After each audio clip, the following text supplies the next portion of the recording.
નમસ્તે નમો નમઃ. મળવા જેવી માનવીની જે આપણી શૃંખલા ચાલુ છે, આ શૃંખલાના મણકા સ્વરૂપે આજે આપણી વચ્ચે તજજ્ઞ શ્રી પધાર્યા છે. ત્યારે આપણે આ કાર્યક્રમની શરૂઆત છે 3 વખત ઓમકારનાથથી કરીશું. આપ સૌ મારી સાથે જોડાશો. પ્રાણાયામ.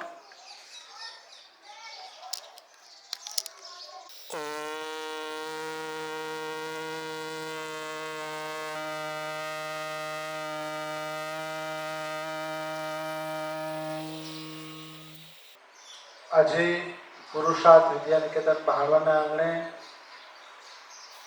વલ્લભ વિદ્યાનગરથી આપણી વચ્ચે ડૉક્ટર સુનિલભાઈ છાનવાલ આપણી વચ્ચે પધાર્યા છે. જોરદાર તાળીઓથી આપણે એમનું અભિવાદન કરીએ.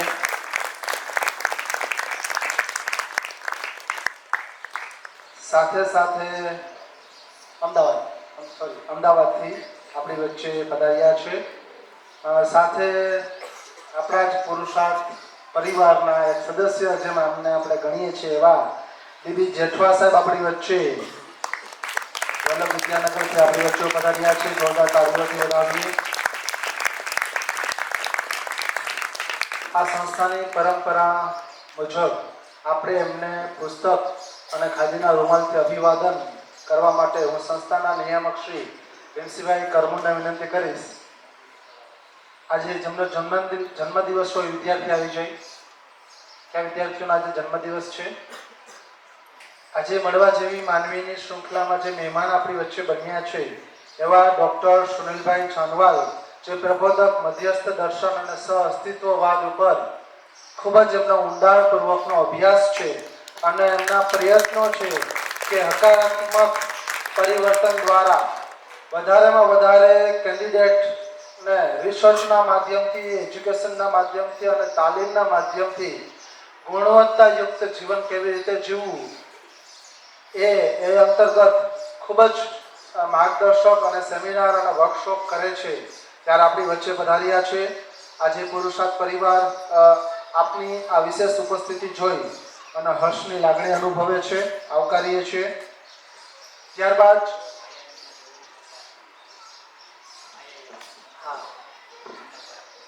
આમ તો એમની નીચે અત્યારે ઘણા બધા વિદ્યાર્થીઓ પીએચડી કરી રહ્યા છે.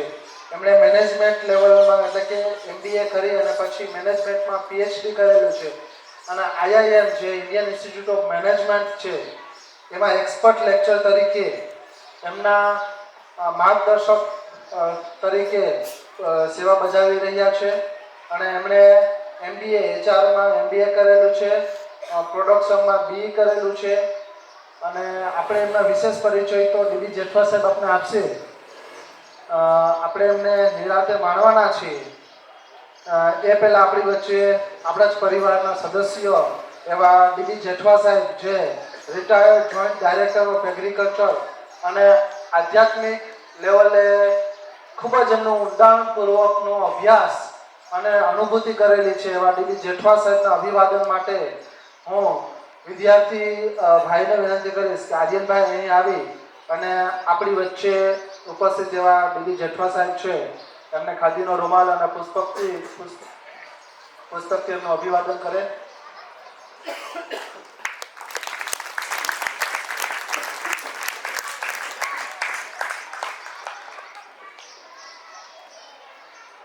મળવા જેવી માનવીની શૃંખલા આજે આપણી વર્ષોથી આ પુરુષાર્થમાં ચાલી રહી છે. ત્યારે થોડો પ્રારંભિક ઉદ્બોધન હું સંસ્થાના નિયામક શ્રી ભીમસિંહભાઈને વિનંતી કરીશ કે થોડી વાત કરે અને પછી આપણે દીદી જેઠવા સાહેબને વિનંતી કરશું. ઓકે, દીદી જેઠવા સાહેબને વિનંતી કરીશ કે મળવા જેવી માનવીની શૃંખલામાં આપ જ્યારે ઉપસ્થિત થયા છો ત્યારે વિશેષ પરિચય છાનવાલ સાહેબનો અને આજના પ્રાસંગિક ઉદ્બોધન રજૂ કરે દીદી જેઠવા સાહેબ.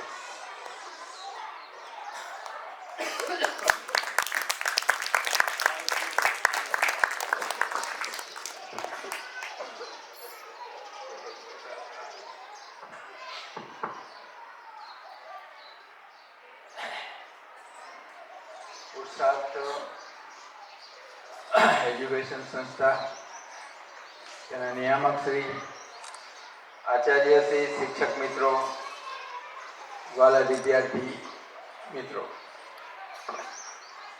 હું તો જો કે અહીંયા ઘણી વાર આવ્યો છું, તમને બધાને ખબર પણ હશે, ઘણા આમાં મને તો ઓળખતા પણ હશે, બરાબર છે ને? લગભગ નહીં હોય તો અમારી 5મી 6મી તો મુલાકાત હશે.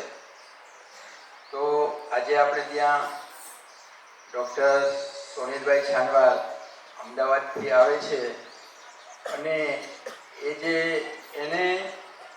એ પોતે પીએચડી કરેલું છે અને હમણાં જે વાત કરી ને એની અંદર જે વિદ્યાર્થીઓ મધ્યસ્થ દર્શનને સાથે રાખીને હેપીનેસ ઇન્ડેક્સ ઉપર જે લોકો પીએચડી કરે છે એના એ માર્ગદર્શક છે અને એનો જે બાયોડેટા છે એ તો બહુ ઘણો બધો મોટો છે અને એ મધ્યસ્થ દર્શન સાથે અહીંયા જીવન વિદ્યા પરિચય શિબિર થયેલી.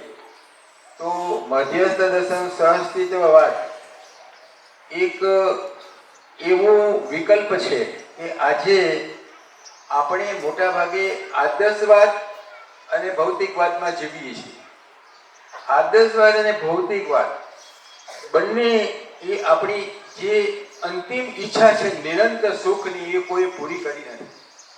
એટલા માટે આપણે ઇન્દ્રિય સુખ તરફ રાત દિવસ ઇન્દ્રિયોના સુખ તરફ મહેનત કરી રહ્યા છે.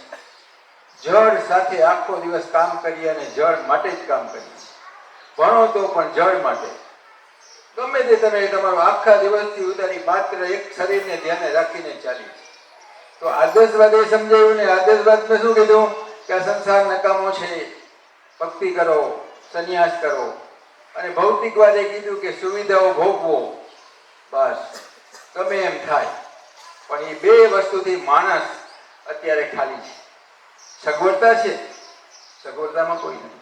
તો એવા આપણે અહીંયા આંગણે જે સુનિલભાઈ સાહેબ આવ્યા છે, તો એ મધ્યસ્થ દર્શનની અંદર લગભગ અત્યારે પોતાનો જે સમય છે ને 80% સમય એ સેવા માટે બજાવે છે. એમના શનિવાર, મંગળવાર, અમુક વારના 3 કલાક 4 કલાકના ઓનલાઈન ઓફલાઈન ચાલે છે. અલગ અલગ જે વાङ्મય છે એના પુસ્તકોનું પઠન અધ્યયન ચાલે છે. આવી રીતે ક્યાંક કોઈ પ્રોગ્રામ હોય અને કહેવામાં આવે તો તરત તૈયાર થઈ જાય. એમાં પાછું એવું કે માત્ર સેવા ભાવ. તો એ અન્વયે અહીંયા આપણે ત્યાં આવ્યા છે. તો એ જોઈએ તો આપણે એક આ સંકુલમાં આવી એક હસ્તી આપણે ત્યાં આવે તો આપણા માટે એક આનંદની વાત છે. અને મારા પરિચયમાં કહું તો હું આમ જોઈએ તો મારું લૌકિક છે એ આમ તો જામખંભાળીએ છે, મારું વતન જ છે.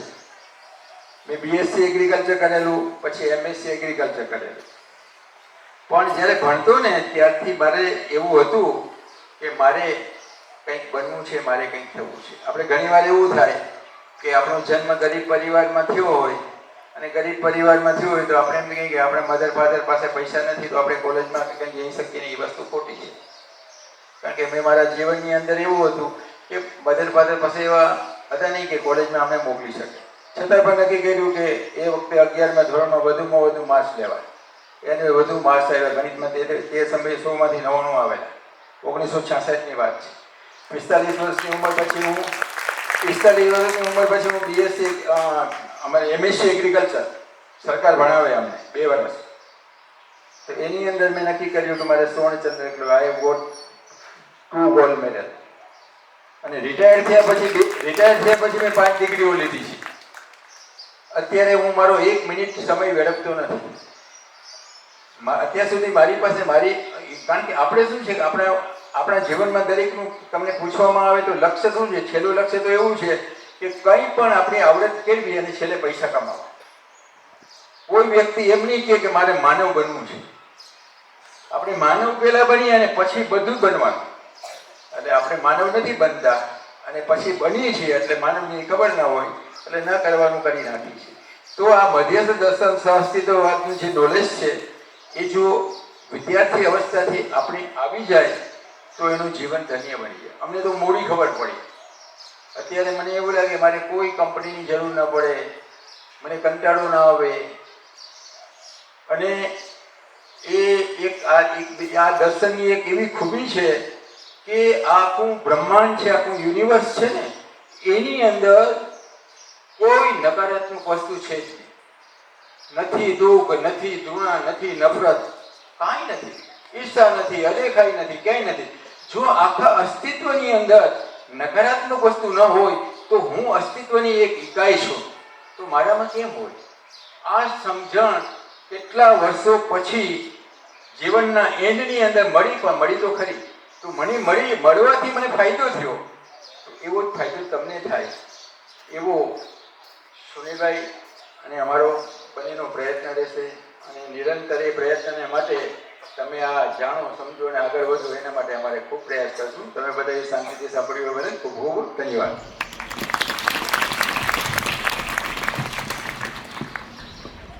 Thank you so much. શોર્ટમાં એમનો અને સાહેબનો પરિચય કરાવ્યો એમણે. આમ તો આપણે વચ્ચે જ્યારે આવેલા ત્યારે એમના ઘણા બધા સેશન પણ રાખેલા અને ખૂબ જ બાળકોને પણ આનંદ આવ્યો. અને કંઈક વિશેષ જો જાણવા આપને મળે તો જેઠવા સાહેબ પાસેથી મળે છે. આજે વિશેષ જો આપણા અતિથિ બન્યા હોય તો એ ડૉક્ટર સુનિલ સાહેબ છે. વધારે સમય ન લેતા હું એમને જ વિનંતી કરું કે આજે બાળકોની સમક્ષ આપ મન મૂકી અને વર્ષો. धन्यवाद. पुरुषार्थ ट्रस्ट ने अवसर दिया, भीम जी भाई ने अवसर दिया कि हम बच्चों से कोई बात करें. आप सबके प्रति कृतज्ञता, यानी थैंक यू, है ना, कि आप लोग बैठे हैं इतने धैर्य से. प्रिंसिपल और टीचर्स के प्रति भी कृतज्ञता. तो हम है ना सीधा मुद्दे पे बात करते हैं कि हमारा मन क्या चाहता है. आप लोग बताएं, आपका मन क्या चाहता है? बच्चों का मन क्या चाहता है? कोई भी बताएं. मन में कोई आशा है? आपके मन में कोई आशा है कि नहीं है? मन है ना? कितनों के मन है? हाथ ऊंचा करो. ओके, सबके अंदर मन है. बहुत बढ़िया. बड़ों में भी मन होगा, है ना? ठीक है. अब मन क्या चाहता है? कोई बताए मन क्या चाहता है? तो सुबह उठकर शाम तक मन क्या चाहता है? मन सुख चाहता है ना? कोई ऐसा है जिसका मन दुख चाहता है? कितने लोगों का मन सुख चाहता है? हाथ ऊंचे करो. अरे वाह, क्या बात. तो हमारा मन सुख चाहता है ना? सुख चाहता है ना. जैसे हम बोल रहे हैं तो आपको ऐसी अपेक्षा है कि कोई ऐसी बात बोले जिससे हम सुखी हो जाएं. ऐसी अपेक्षा रहती है ना, हर समय अपेक्षा रहती है. अच्छा, कितना सुख चाहते हैं आप? तीसरी बात है, मन सुख चाहता है. मन तो सबके पास है और मन सुख भी चाहता है ना? कितना सुख चाहता है? कितना सुख चाहता है? इतना चाहता है, इतना चाहता है, कितना चाहता है? नहीं पता? यह हमेशा सुख चाहता है. जैसे होली है तो सुखी है और होली नहीं है. रजा है तो मजा है ना? और रजा नहीं है तो सजा है. हो बाप रे. बहुत बढ़िया. तो मन है ना सुख ढूंढता है, ये तो सहमत है हम सब. तो सुख किसमें निरंतर मिलेगा आपको? जैसे हम एक शब्द देते हैं आपको कि मन हमेशा सुखी रहे, ऐसा काम चाहते हैं, है ना? मन क्या रहे, है ना? देखो, दुख का अस्तित्व नहीं है. अस्तित्व सुख का ही है. जैसे आप सोचो ना कि आज हम पूरे दिन दुखी रहेंगे तो आप नहीं रह सकते हो, पर आप सुखी होने का प्रयास करोगे तो आप सुखी रह सकते हो। जैसे इस दुनिया के अंदर सबसे बड़ा दुख क्या है कि आपका कोई प्रियजन या क्लोज शरीर छोड़ दे, यही दुख है ना सबसे बड़ा। तो अपन जब वो शांत हो जाते हैं, फिर भी जब हम आते हैं तो हम क्या बात करते हैं कि बढ़िया व्यक्ति थे, हम उनके घर गए थे तो हमको चाय पिलाई थी, है ना, हमको मार्गदर्शन दिया था, अच्छी बात ही करते हैं ना, ठीक बात है कि नहीं। तो सुख की निरंतरता है। तो हमारा मन किसको ढूंढ रहा है? सुख को ढूंढ रहा है। अब ऐसा सुख चाहते हैं हम कि 100% हमेशा सुखी रहे, ऐसा चाहते हैं। बताइए कितने लोग चाहते हैं 100% सुखी रहे? अरे वाह, आप तो सभी लोग 100% सुखी होना चाहते हैं, बहुत बढ़िया। अब हम सुख कहां ढूंढ रहे हैं? तो हम है ना सेंसेस, इंद्रियों में सुख ढूंढ रहे हैं, है ना। आप जानते हो इंद्रियों के कॉन्सेप्ट, कितनी इंद्रियां हैं हमारी? अरे वाह, बहुत बढ़िया। 5 इंद्रियों में सुख ढूंढ रहे हैं, है ना। जैसे मोबाइल में सुख ढूंढ रहे हैं ना, मोबाइल में कितनी इंद्रियां यूज होती है बताओ? एक तो हम देखते हैं और एक सुनते हैं, दो इंद्रियां यूज होती है ना। तो उसमें सुख भासता है, सुखी लगता है ना, सुख लगता है मोबाइल में कि नहीं लगता है? फिर थक जाते हैं हम, ऐसा भी होता है ना। जैसे खाने में सुख भासता है ना, खाना खाते हैं ना, हम खाना खाते हैं तो कितनी इंद्रियां यूज होती हैं बताओ? कौन कौन सी? आंख से खाना देखते हो, फिर मुंह से खाना स्वाद, हाँ, फिर हाथ से खाते हैं, स्पर्श भी तो होता है, फिर स्मेल भी तो आती है, बढ़िया दाल बनी है फिर जो क्रंच होता है, भाखरी होती है ना, पापड़ होता है, उसका क्रंच होता है ना, क्रैकल साउंड आता है, वघार डलता है उसका भी साउंड आता है ना, चमची वमची चलती है किचन में तो भी पता चलता है कि कुछ अच्छा बन रहा है। ऐसा होता है ना, कढ़ाई की आवाज कटट कटट कटट, है ना, हलवा बन रहा है, सीरो बने थे ऐसा कुछ है ना। तो 5 इंद्रियां यूज होती है, आप देख सकते हो और भी। तो इंद्रियों में क्या निरंतर सुख है? इसको हम जांचते हैं। चलो, जैसे आपको क्या पसंद है? वड़ा पाव पसंद है या पाव भाजी पसंद है? ओके, चलो ठीक है, हम पाव भाजी ले लेते हैं, है ना। मतलब जिसको वड़ा पाव पसंद है वो वड़ा पाव ले ले, कोई वांधा नहीं। अब आपको सुबह नाश्ते में वड़ा पाव मिले, लंच में भी वड़ा पाव मिले, डिनर में भी वड़ा पाव मिले और पूरा 1 महीना वड़ा पाव मिले, तो 1 महीने बाद है ना आप वड़ा पाव नहीं खाओगे, है ना। बोले बहुत हो गया, अभी वड़ा पाव नहीं और कुछ खिलाओ, ऐसा होता है ना। इसका मतलब होता है कि इंद्रियों में निरंतर सुख नहीं है। जैसे इसमें 4 चीजों में सुख ढूंढता है मानव। आहार में, खाने में सुख ढूंढते हैं, शू बनाए हूं, घर पे जाते ही पहला प्रश्न क्या होता है? शू बनाए हूं। तो खाना सुख के लिए होता है कि पोषण के लिए होता है? पोषण, सुख, पोषण। तो फिर क्यों पूछते हो क्या बनाया है ना? पोषण के लिए माँ ने अच्छा ही बनाया होता है।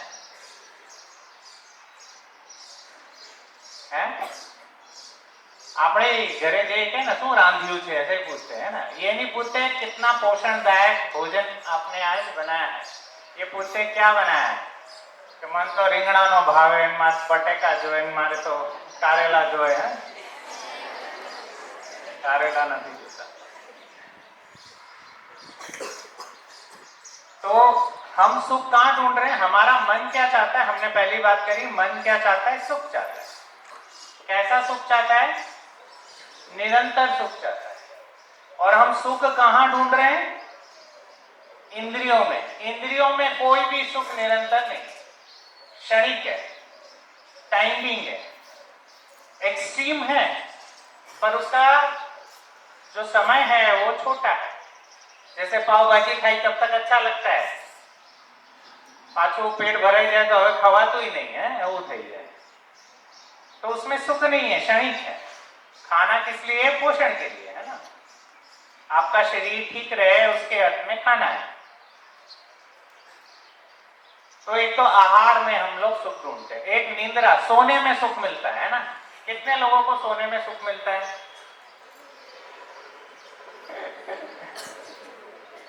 तो सोने में सुख भासता है नहीं, है ना। सोने में क्या है? आपको सुख भासता है पर सुख है नहीं। सोना किस लिए होता है? अपना शरीर स्वस्थ रहे। सो के उठते हैं तो आपके हाथ पैर ये सब ठीक हो जाते हैं, हीलिंग के लिए होता है। शरीर का सोना किस लिए होता है? कि आपको कोई इंडाइजेशन है, पेट खाना भी हजम होता है सोने से, है ना, वो ठीक से होना चाहिए। तो आहार, निंद्रा, भय। जैसे अभी अपन वो एडवेंचर करते हैं ना, जोर से मोटरसाइकिल चलाएंगे, है ना, फिर ऐसे ऐसे भी करते हैं कई लोग, है ना, वो एडवेंचर सारे, उससे सुख भासता है ना। वो छोटे बच्चे वो खाट पे से कूदेंगे, माड़िए पे से कूदेंगे, है ना। तो हमको सुख भासता है भय में, और उसमें भी निरंतर सुख नहीं। तो निरंतर सुख या बड़ा सुख किसमें है? तो जो बड़ा सुख है ना, वो संबंधों में।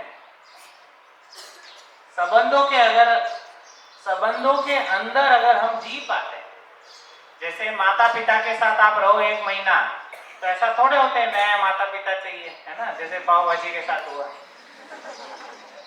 और माता पिता के लिए भी ऐसा नहीं होता है कि बच्चे 1 महीने हो गए, अभी चलो बदलो, बोरिंग हो गए। आपके मोबाइल के गेम में ऐसे ही होता है, आप रील कितनी जल्दी बदलते हो, है ना, फ्रैक्शन ऑफ सेकंड में बदलते हो ना। ये नहीं पसंद आया, ये पसंद नहीं आया, ये, है ना, धड़ाधड़। ऐसे बच्चे बदले तो माँ बाप पूरी अव्यवस्था हो जाए 10वीं पे। तो इंद्रियों से बड़ा जो सुख है वो संबंधों का सुख है। संबंधों में जी पाते हैं अगर हम, तो उसमें निरंतर सुख है। जैसे मम्मी के साथ, पापा के साथ, भाई दोस्तों के साथ, भाईबंध जोड़े मजा आवे ना। टीचर डांट डांट के थक जाती है, मत बात करो, मत बात करो, फिर थोड़ी देर होती है, थोड़ी लीनियंट टीचर हो तो फिर बात, अरे आऊ थी पूछी छे, आम छे तेम छे, पूरे गांव की गाना गा देते हैं। तो जो दोस्ती है, दोस्ती में क्या चीज है जो सुख भास रहा है? वो कोई प्रॉपर्टी तो आपके नाम कर नहीं रहा है ना। तो जैसे पति पत्नी है, या माता पिता पुत्र पुत्री है, माता पिता के साथ क्या सुख भास रहा है? भाईबंधों के साथ क्या सुख भास रहा है? बताओ, कोई बताओ, શું સારું લાગે? ભાઈબંધ જોડે સારું લાગે છે શું? હા, એનો નાસ્તો સારો લાગે છે? તો જે વસ્તુ સારી લાગે છે ને, એને આપણે કહીએ મૂલ્ય છે। એટલે વિશ્વાસ સારું લાગે છે। એમાં શું સારું લાગે છે? માતા પિતા જોડે વિશ્વાસ સારું લાગે। ભાઈબંધ જોડે શું સારું લાગે? વિશ્વાસ। વિશ્વાસનો સુખ છે ને। माँ છે તો મમતા છે એમાં, है ना, तो મમતાનો સુખ છે, है ना। જે બાળક છે, બાળક માતા પિતા પ્રતિ કૃતજ્ઞતા, ગ્રેટિટ્યુડ, થેન્કફુલનેસ હોય તો બાળક સારું લાગે છે। માતા પિતાને શું જોઈએ? कि बालक છે ને कृतज्ञ रहे, और कुछ नहीं। माता पिता अपना तन मन धन सब लगा देते हैं सिर्फ एक चीज के लिए, वो क्या है कि बच्चे उनके प्रति कृतज्ञ रहे। बच्चों का ना पैसा चाहिए उनको, ना बच्चों का प्रॉपर्टी चाहिए, पर बच्चे माता पिता का सम्मान करें ये चाहिए। कृतज्ञता मतलब उनके प्रति सम्मान रहे, इतना चाहिए माता पिता को, इससे ज्यादा कुछ नहीं चाहिए। तो जो सुख की चीज है ना संबंधों में, वो क्या है? भाईबंध मतलब क्या? विश्वास। मैंने बोला तो आई जैसे, तो वो आ जाता है, वो विश्वास है ना। अभी कोई भाईबंध को तुम बुलाओ नहीं आए, तो वो भाईबंध ज्यादा दिन नहीं रहेगा, है ना। जो जिसके साथ विश्वास निर्वाह करता है वो लंबा रहता है। तो जो बड़ा सुख है ना वो संबंधों का सुख, वस्तु का सुख नहीं है। गाड़ी घोड़े, जैसे आप खिलौना लाते हो ना, महंगे से महंगा खिलौना लाते हो, 2 महीने बाद कहीं अटाले में पड़ा होता है, ऐसा ही होता है ना, वस्तु निरंतर नहीं है। आप लोग कितनी चूड़ी, बैंगल, हेयर पिन, न जाने क्या क्या है, हमारी भी बिटिया है तो हमको पता है बहुत सारा, है ना, पापा ये ड्रेस, वो डॉल, पता नहीं क्या क्या लाते हैं, और 2 महीने बाद कहीं अटाले में पड़ा होता है। तो वस्तु का सुख नहीं है, जो सुख है ना वो संबंधों का है। तो संबंधों में हम जी पाए, वो इंपॉर्टेंट। उससे एक और बड़ा सुख है, हमारे मन को क्या चाहिए? निरंतर सुख चाहिए। क्या चाहिए? हमेशा सुखी रहे। तो समझदारी का सुख है। किस चीज का सुख है? समझदारी का। अगर आप समझदार हो, जिम्मेदार हो, तो आप हमेशा सुखी रहोगे। तो समझना क्या है? तो मैं क्या हूं उसको समझना है। जैसे सुखी आप होते हो कि आपका शरीर होता है? सुखी होने वाला कौन है? सुखी दुखी होने वाले आप हो या आपका शरीर है? तो सुखी दुखी होने वाले आप हो। शरीर में कुछ सुख दुख नहीं होता है। जैसे देख रहे हैं तो देख कौन रहा है? आप देख रहे हो कि शरीर देख रहा है? आप देख रहे हो, है ना, आंखों के द्वारा आप देख रहे हो। जैसे छोटा बच्चा, जवान और बूढ़ा कौन होता है? शरीर होता है कि आप होते हो? शरीर होता है ना।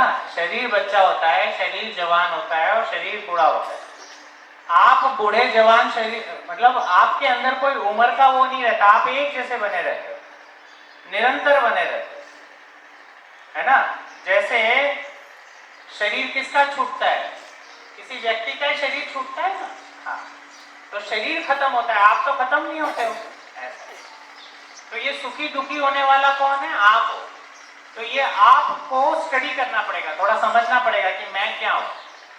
जो अपने आप को समझता है या मानव को समझता है वो समझदार है। और पूरे अस्तित्व को समझना कि भाई अस्तित्व में मिट्टी संसार है, पेड़ पौधा, जैसा भैया ने कहा, देव जी भैया ने, मिट्टी संसार है, पेड़ पौधा संसार है ना, जीव जानवर है और मानव है। इसको समझना, और भी कई वास्तविकता है, ये अस्तित्व है, इसको समझना, मेरे को समझना। और तीसरी चीज है मानवीयता क्या है, हम लोग एक दूसरे के साथ व्यवहार कैसे करें, मानवीयतापूर्ण आचरण क्या है। इसमें है मूल्य है, चरित्र है और नैतिकता है। मूल्य के साथ जीना, चरित्र के साथ जीना, यानी स्वधन, स्वनारी, स्वपुरुष, दयापूर्ण कार्य व्यवहार के साथ जीना, ये चरित्र है। अपनी मेहनत से कमाया हुआ पैसा अपना है ना। और आप जो परंपरागत ब्याह करके पत्नी लाते हो या पति आता है, वो स्वनारी स्वपुरुष है और दयापूर्ण कार्य। तो ये मूल्य, चरित्र और नैतिकता, मतलब आपके तन मन धन का सदुपयोग, ऐसा। इन तीनों चीज को समझना है ना, समझदारी है। और समझदारी से ही मानव निरंतर सुख से जीता है। ठीक है, मुझे लगता है इतना ही है अभी हम रखते हैं इसको, और लंबा भी कर सकते हैं पर फिर करेंगे कभी। हमको 10-15 मिनट कहा गया। दूसरा उन्होंने कहा कि हम बताएं कि जैसे आपको अगर IIM में जाना है, हमने ना इंजीनियरिंग किया और उसके बाद में वर्ल्ड नंबर 1 कंपनी कैटरपिलर है US की, उसके साथ काम किया, फिर MBA किया और फिर PhD किया। तो हम अभी है ना, अगर आप लोगों को IIM की तैयारी करनी है, IIMs में जाना है, इंडियन इंस्टीट्यूट ऑफ मैनेजमेंट, मतलब पहले 10वीं करोगे, फिर 12वीं करोगे, फिर ग्रेजुएशन करोगे, ग्रेजुएशन के बाद मास्टर्स होता है। तो उसमें अगर बेस्ट IIMs में जाना है तो उसकी हम तैयारी कराते हैं, वो उसकी हमारे कोचिंग भी है। और ये जो मन की बात, सुख की बात है ना, इसमें करीब 10 से 15 लोग PhD कर रहे हैं, वो PhD भी हम लोग कराते हैं ऐसा। तो उन सब में हम लोग लगे हैं। आप सब लोग ने धैर्य से सुना, मन से सुना। आप सबका धन्यवाद और आप सुखी रहें। नमस्कार।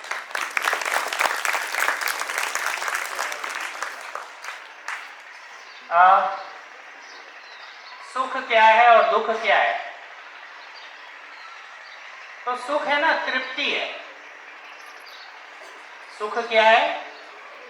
तृप्ति है, सेटिस्फैक्शन है। जैसे आपको कुछ समझ में आया तो सुखी होते हो, नहीं समझ में आया तो दुखी होते हो, है ना।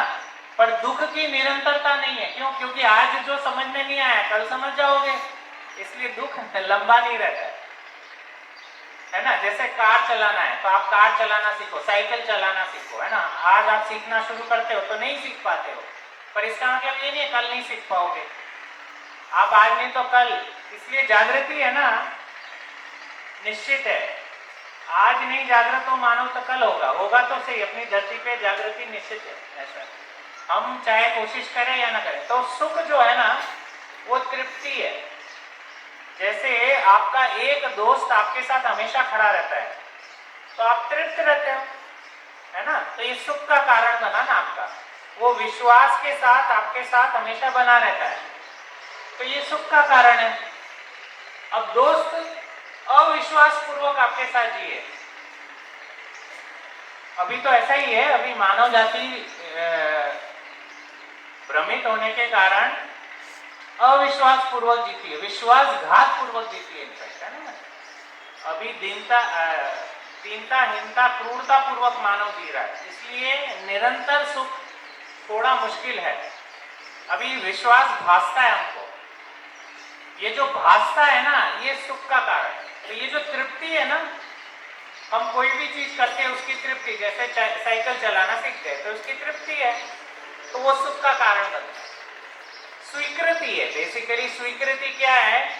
सुख है। जैसे आपका कोई बेस्ट फ्रेंड है पर और किसी का वो बेस्ट फ्रेंड नहीं होगा, है ना, आपका ही होगा, तो आपकी स्वीकृति है उसके प्रति, संबंध के प्रति स्वीकृति, है ना। जैसे आपके पापा सबसे बढ़िया पापा है, ऐसा ही है ना कि औरों के पापा अच्छे हैं, એવું નથી ને, મારા પપ્પા સૌથી સારા પપ્પા હે, તો બધાના પપ્પા જે છે એ સારા છે, तो स्वीकृति है। तो स्वीकृति ही सुख का कारण बनता है। और दुख है ना, दुख का अस्तित्व नहीं है, दुख ना समझिए। अगर अभी हम पूरी मानव जाति दुख में है का मतलब है कि सत्य को नहीं समझा, नहीं समझना ही दुख का कारण। एक बार सही वस्तु समझ में आ जाए, दोस्ती समझ में आ जाए, माता पिता का प्रयोजन समझ में आ जाए, बच्चों का प्रयोजन समझ में आ जाए, बच्चे क्या हैं, फिर कोई समस्या नहीं, फिर सभी लोग सुख से जी सकते हैं, निरंतर सुख से जी सकते हैं। अभी देखो समस्या ये नहीं है धरती पे कि कोई भूखा सोता है। ऐसी न्यूज सुनते हैं कोई भूखा सोया आज, या 100 लोगों को खाना नहीं मिला, ऐसी न्यूज बनती है क्या आजकल? ऐसी कोई न्यूज नहीं बनती है। पर हाँ, अगर हम देखें माता पिता बच्चों के साथ नहीं जी पा रहे हैं, बड़े होने के बाद नहीं जी पा रहे हैं ना, पति पत्नी के साथ नहीं जी पा रहे हैं, है ना। सबने अपने एरिया बना लिए, घर में भी एंटर होते हैं, सबके अपने अपने एरिया होते हैं, तो हम मिलके नहीं जी पा रहे, हम एक संबंध में भी निरंतर सुख से नहीं जी पा रहे। हम आपको पूरी धरती है, अपने इंडिया की नहीं, अपने सिटी की बात नहीं कर रहे हैं हम पूरे धरती की बात कर रहे हैं कि एक संबंध में भी माँ के साथ भी निरंतर सुख है। जब कृतज्ञता होती है तो हम उनके प्रति ठीक से व्यवहार होता है, फिर हम चिड़चिड़ होते हैं तो हम कुछ भी बोल देते हैं। अब माता पिता के प्रति कृतज्ञता कैसे हो? देखो, जब आप छोटे थे तो आपको उनने पूरी रात जाग के ध्यान दिया, है ना, आपको जन्म दिया, सबसे इंपॉर्टेंट चीज। और आप जब छोटे थे तो आपको खिलाना पिलाना निलाना हर चीज का ध्यान दिया, 2 से 3 साल तक। तो पहले तो गोद में ही लेके घूमते रहे, फिर आपको शिक्षा दे रहे हैं, आप लोगों को शिक्षा दे रहे हैं, आप लोगों को दी, पूरी मानव जाति ने शिक्षा दी। एक अकेले पैसे से शिक्षा नहीं होती है। जैसे अपन यहाँ बात कर रहे हैं तो किसी ने माइक को प्रोड्यूस किया, अभी इलेक्ट्रिसिटी आ रही है, कई लोग इलेक्ट्रिसिटी प्रोवाइड करने में लग रहे हैं, कैमरास हैं, है ना, पूरी व्यवस्थाएं जब होती है तब हम कोई बात कर पाते हैं एक दूसरे के साथ। ऐसा तो हम ये कह रहे हैं कि माता पिता ने इतना सब आपके लिए किया और कर रहे हैं और करते रहेंगे जब तक वो जिंदा है। हम ये देख नहीं पाते हैं। अभी क्या होता है, हमको कोई चीज चाहिए, हमको आपकी क्या डिमांडें होती है, कोई गेम चाहिए, PSP है ना, ऐसा कुछ होता है, कुछ गेम वेम या टैब चाहिए, है ना, ऐसा कुछ। आपने बोल दिया भाई हमको आईफोन चाहिए, हाँ आईफोन चाहिए, आजकल आईफोन का भी बड़ा रहता है बच्चों का। अब वो आईफोन नहीं दिला रहे हैं तो आपको यूँ लगता है हमारे पिताजी माताजी हमारी नहीं सुन रहे, हम पुराना सब छूट जाता है। तो ये अध्ययन करने से या समझने से हो पाता है। ये समझना कि हमारे माता पिता ने कितना योगदान दिया, उससे ही कृतज्ञता बनती है। जैसे आपके गुरुजन है, गुरुजनों ने कितना आपके प्रति शिक्षा के प्रति लगाया, उसको समझने से ही कृतज्ञता बनती है। माता पिता कभी आपसे 1 रुपया नहीं लेते हैं, पूरी शिक्षा देते हैं आपको, पूरी समझदारी। घर जाओ तो रोटली नहीं बनी तो बोले मैंने पराठा खावा चाहिए, तो पराठा बन, तेपला खावा चाहिए, तेपला बना देते हैं ना, कितना सारा करते हैं।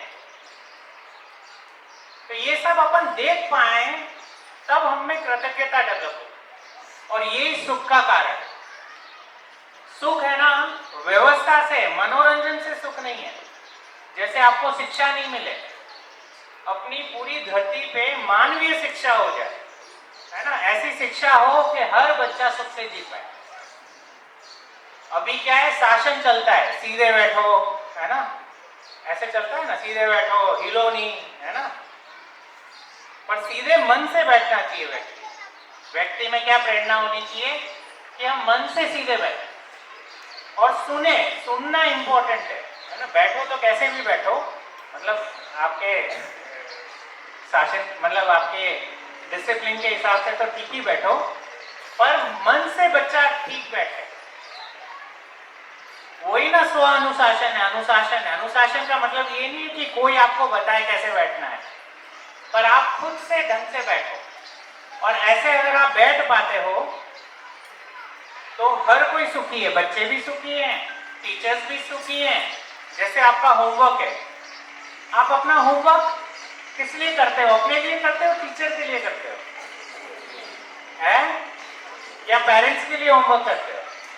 कई बार ऐसा लगता है पेरेंट्स और टीचर के लिए होमवर्क हो रहा है ना, ऐसा होता है ना। वो लोग पीछे भाग रहे, बेटा होमवर्क कर लो, होमवर्क कर लो। आपको लगता है अभी रुको 5 मिनट, रुको 5 मिनट रुको। तो इस चीज को समझना या जिम्मेदारी को लेना, उससे सुख है। व्यवस्था से सुख है, अव्यवस्था से कोई सुख नहीं। और अपनी धरती पे मानवीय व्यवस्था बन जाए, ऐसी व्यवस्था बन जाए कि हर व्यक्ति निरंतर सुखपूर्वक जी पाए, है ना। उस व्यवस्था को या उस व्यवस्था से सुख स्थापित होता है। परिवार एक हो जाए, उससे सुख स्थापित होता है। और परिवार परिवार मिलके पूरी धरती एक हो जाए, उससे सुख स्थापित होता है। यही सुख का है। इसको और हम करेंगे फिर कभी, है ना, मुझे लगता है। ठीक है, और कोई प्रश्न है किसी के? आप लोगों के कोई प्रश्न है तो बोलो।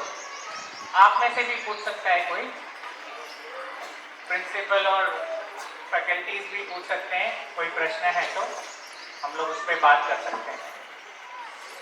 बच्चों के कोई प्रश्न है, बिटियाओं के हैं बच्चों, बिटियाओं के कोई प्रश्न है तो ठीक है, ठीक है, मुझे लगता है इतना काफी है ना। ठीक है, आप लोगों ने सुना, सबने ध्यान से सुना, उसके लिए बहुत बहुत धन्यवाद। नमस्कार। જોરદાર તાળીઓથી વધાવીએ। સુનિલભાઈ ખૂબ સરસ વાત કરી છે કે સુખ અને દુઃખ શું છે, આપણા મનના વિચારો છે। નિરંતર સુખ માટે આપણે ક્યારેય ચિંતન અને મનન કર્યું નથી, એની ટૂંકમાં ઝલક છે એમણે આપેલી। એને એક વાત સરસ કરી છે કે જો તમારી અંદર સ્વીકૃત ભાવ આવી જાય તો સુખ સુખ જ છે. સ્વીકૃત ભાવ નથી એટલે દુઃખ છે. એનું એક્ઝામ્પલ આપીને હું તમારી અહીંયા જે સરસ પ્રવચન આપ્યું એમનું અહીંયા પૂર્ણાહુતિ તરફ કરીએ કે દાખલા તરીકે આપણા ઘરમાં અચાનક આપણા વડીલ છે, દાદીમા છે અથવા દાદા છે અથવા આપણા ઘરના સદસ્ય કોઈ હરતા ફરતા હોય અને અચાનક એમનું મૃત્યુ થાય તો આપણે જલ્દી સ્વીકારી શકતા નથી, સ્વીકૃત ભાવ નથી થતો એટલે આપણે બધા દુઃખી થાય છે. એટલે આપણે બધા આપણો કરુણ ભાવ છે હૃદય દ્વારા આપણે આપણું દુઃખ વ્યક્ત કરતા હોઈએ છીએ. પરંતુ જે વ્યક્તિ ઓચિંતું જેમનું મૃત્યુ થયું એ જ વ્યક્તિ કદાચ 3, 4, 5 વર્ષથી બેડ રેસ્ટ હોય, પથારીમાં હોય અને દવા ઉપર જ હોય, જેને આપણે સ્વચ્છ કરવા પડે અને વોશરૂમ લઈ જવા પડે, એની રીતે જરાય ચાલી શકતા ન હોય અને 3, 4 વર્ષ સુધી પથારીમાં જ હોય, બેડ રેસ્ટ પ્રાર્થના કરતા હોય કે ભગવાન હવે અમને મુક્તિ આપી દો આ દુઃખમાંથી, અને કદાચ મૃત્યુ થઈ જાય તો આપણે બધા ભગવાનને પ્રાર્થના કરી કે થેન્ક યુ સો મચ, છૂટી ગયા બિચારા, બહુ દુઃખી હતા. કારણ તો કે ત્યાં આપણો સ્વીકૃત ભાવ છે એ પ્રગટ થઈ ગયો છે અને ઓચિંતાના કોઈ વયા જાય ફરતા ફરતા ત્યાં આપણો સ્વીકૃત ભાવ પ્રગટ નથી થતો. એટલે આ સુખ દુઃખનું મારી સમજણપૂર્વક મેં ઉદાહરણ દ્વારા પ્રયત્ન કર્યો છે. સુનિલભાઈ, જોરદાર તાળીઓથી આપણે બનાવીએ વિવિધ જેઠવા સાહેબ અને સુનિલભાઈને. ફરી આપણે ક્યારેક વર્કશોપ ટાઈપ કે સેમિનાર ટાઈપ આયોજન ગોઠવશું અને સ્પેશિયલ આપણે એનું વિશેષ આયોજન કરશું. આ સરસ મજાના મળવા જેવી માનવીની શૃંખલામાં જ્યારે આપણી વચ્ચે આવ્યા અને એમ કહેવાય કે જીવનનો એક અમૂલ્ય ટોપિક જે છે સુખ, બધા ભણે છે સુખ માટે જ ભણે છે, રાઈટ? સુખી થવા હાટું જ ભણે છે. કોઈ એમ નથી કહેતું કે સાહેબ ભણીને હું કદાચ દુઃખી થાય છે. બધા સુખી થવા માટે જ ભણે છે, પણ શા માટે સુખ કેમાં રહેલું છે, શા માટે આપણે ભણવું જોઈએ એની ટૂંકમાં આપણે સરસ રીતે સંદેશાત્મક આપણી વચ્ચે પ્રવચન મને મૂકેલું. થેન્ક યુ સો મચ સુનિલભાઈ. આ તકે સરસ બાળકોની સમક્ષ મળવા જેવી માનવીમાં આપણે એક ઉમદા ટોપિક ઉપર ચર્ચા કરી. થેન્ક યુ સો મચ આપણે જેઠવા સાહેબનો, કારણ કે એમના માધ્યમથી આપણી વચ્ચે સુનિલભાઈ આજે ઉપસ્થિત રહી ચૂક્યા છે, તો એમનો પણ આપણે આભાર વ્યક્ત કરીએ છીએ. એમને પણ માણવા જેવા છે સતત અભ્યાસુ, નિવૃત્તિમાં પણ જો પ્રવૃત્તિ એની હોય તો માનવીય મૂલ્યો આધારિત જીવન કેવી રીતે જીવવું અને કેમ નિરંતર સુખી થવું એવું સતત એમનો અભ્યાસ છે. તો આ તકે એમનો પણ આપણે આભાર વ્યક્ત કરીએ છીએ. આ સરસ મજાના આયોજનમાં જે પણ સહયોગી થયા છે એવા સહયોગીઓ અમારા કેમેરામેન રાજુભાઈ, સરસ રીતે માઇક સિસ્ટમનો ઓપરેટિંગ બંને વિદ્યાર્થી ભાઈઓએ કર્યું છે અને સમગ્ર વિદ્યાર્થી ભાઈઓ બહેનો અને અમારા કાર્યકર ભાઈઓ બહેનો. અહીં આપણે આ કાર્યક્રમને પૂર્ણ જાહેર કરીએ. છેલ્લે મહાદેવને યાદ કરીએ અને પ્રાર્થના કરીએ કે આ જ રીતે સમગ્ર ઉર્જા છે એ આપણે પ્રાર્થના સ્વરૂપે સમર્પિત કરીએ કે ડૉક્ટર સુનિલભાઈ અને જેઠવા સાહેબ છે બંનેને નિરોગી, નિરામય અને નિરંતર સુખી રાખે એવી આપણે પ્રાર્થના સાથે અહીં કાર્યક્રમને પૂર્ણ જાહેર કરીશું. વંદે દેવ ઉમાપતે સુરગુરુ વંદે જગત કારણમ વંદે પન્નગભૂષણમ ગૃહધરમ વંદે પશુનામ પતે વંદે સૂર્ય શશાંક નયનામ વંદે મુકુંદા પ્રિયામ વંદે ભક્તજનાશ્રયામ ચ વરદમ વંદે શિવામ શંકરમ નમઃ પાર્વતી પતિ હર હર મહાદેવ.